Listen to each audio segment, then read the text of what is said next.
Part 37 na ng ating NBA Trivia. Maraming salamat sa mga nagko-comment. Well appreciated. At dahil dyan, samahan mo ko ulit maghanap ng mga tanong sa comment section at subukan nating sagutin.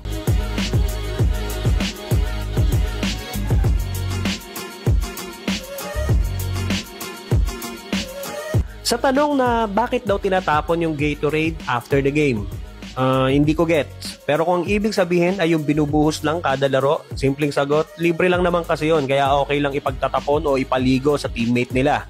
Pero kung ang ibig sabihin ay sa post-game interview ay inaalis nila yung Gatorade sa mesa, baka kasi iba ang personal endorsement ng player o may conflict sa personal nilang ini-endorso. Halimbawa, may player na may kontrata sa ibang sports drink like Body Armor or BioSteel. Kung nakaharap yung bote ng Gatorade sa camera, parang indirect promotion yon. Kaya tinatabi nila para hindi sumalungat sa brand deal nila. Si Gatorade ay official sponsor ng NBA, kaya may right sila ilagay yon sa mga post-game press con. Pero hindi required ang player na hawakan, inumin o mag-promote. Ano daw yung Bed-Stuy? Sabi ni Kuya mo Jong Beton. Ang Bed-Stuy o Bed-Stuy ay short term para sa Bedford-Stuyvesant, isang kilalang neighborhood sa Brooklyn, New York. Dito malapit ang home base ng Brooklyn Nets, kaya ginamit nila yung pangalan sa kanilang City Edition jersey. Yung lugar na yon ay may rich culture at history. Kilala ito sa hip-hop at basketball roots, pati na rin sa pagiging tahanan ng maraming African-American icons. Isa sa pinakasikat na galing dito ay si The Notorious B.I.G. o Biggie Smalls. Tanong ni Quiz Hansi Bobbies, Idol, may asa ko. Totoo ba yung papa ni Jordan kakanain kung mag-champion sila? Well, actually, nadinig ko na tong conspiracy theory nung bata pa ako. Sa mga hindi nakakaalam, ito yung kwento. Nilapitan daw si Jordan ng mafia at sinabihang ipatalo yung finals kasi nakapusta daw sila sa kalaban. Kung hindi susunod si MJ, may mangyayari daw sa tatay niya. Pero hindi daw pumayag si MJ at ipinanalo pa din yung finals kaya umiyak siya after manalo ng finals knowing na may mangyayari sa tatay niya. Pero ang totoo, kwento lang pala yon ng mga lasing nating tito dati. In short, hindi totoo yung conspiracy na yon. Kasi noong July 23, 1993, ang tatay ni Jordan ay natutulog sa kanyang kotse sa isang highway stop sa North Carolina. Naambush siya ng dalawang teenager na nanakawin sana yung sasakyan niya. Baka ng laban, kaya yun, alam nyo na.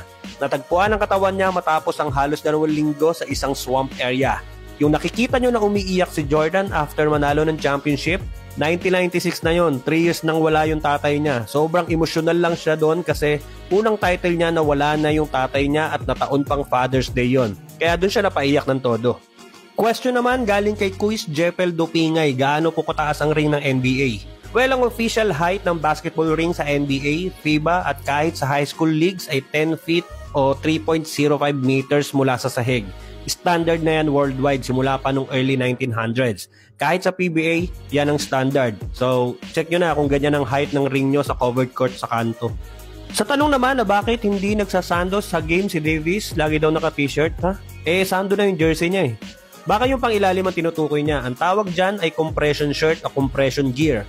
Hindi yan basta forma lang. May purpose talaga yan. Yung kay AD, for example, dahil madalas siyang ma-injury, yung undershirt minsan may padding para protection sa ribs, balikat o dibdib. Nakakatulong para mas dumalo yung dugo at mabawasan ang muscle fatigue. Kaya minsan nakakakita ka ng compression shirt na isang balikat lang. Depende sa kung anong part lang yung gustong protektahan.